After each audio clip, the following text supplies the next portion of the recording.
Angie, your makeup work has an extensive list in film. Is it true you ran the makeup department for the film Harriet? And also, do certain films resonate with you more than others that you work on? Yes, I was the makeup department head for Harriet. That was a great project, and I think, it was a hard project. We worked really hard, but it was one of my favorite projects to be a part of. Working with Casey Lemons, who's wonderful, and Cynthia and all the wonderful actors that we had, Leslie, and everybody was wonderful. It was a great project to be a part of, and I felt a lot of pride, along with the project Mudbound, that I did for Dee Reese, and we had Mary in that, Mary J. Blige. And Mary was wonderful to work with. All the actors, again, were lovely. That was another project that I was really proud of.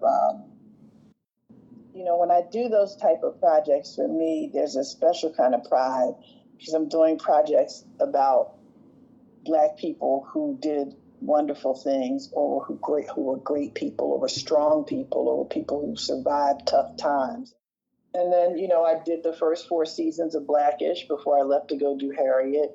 And that was a project that I felt was something that was very timely, and I was glad to be a part of, the few years that I was there, because I felt Kenya was really showing the world that, there are middle class Black people. We do exist, and we live lives just like other people do. We have houses in the suburbs and all those things too. To the level you've attained, is this profession cultured? Because it doesn't seem tapped into to that degree. Yes, well, it's really interesting you would say that.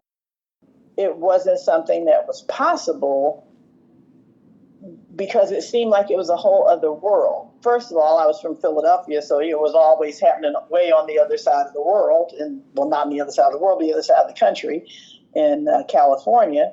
Because when I, started in the industry, it was pretty much all happening here in LA. And that has changed now. Obviously, things are spreading around the country, but African American kids or other people who are not necessarily originally part of the business, didn't see it as something that was open to them because, when you saw people in interviews and stuff, they never looked like us. Mm. But that's changing. And, I must say that as it hurts me so much the way George Floyd died, I do feel that he did not die in vain. I feel that we're not letting him die in vain, is what I should say, because it was ridiculous. And that in itself is in vain to me, but that we are not allowing it because people spoke up. The world stood up, people of all colors, all races, and said, this is a travesty and it is not okay. And so what happened was there was just a trickle down of, stuff got changed. And it started immediately. Literally within weeks, we had formed a diversity committee at our union, which I was fortunate enough to help with.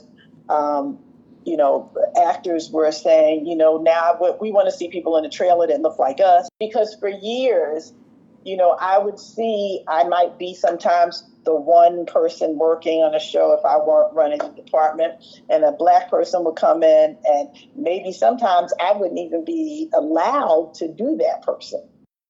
But after George Floyd died, people said, that's it, I'm not being quiet. So what started happening was our actors started demanding. Hollywood knew they had no choice.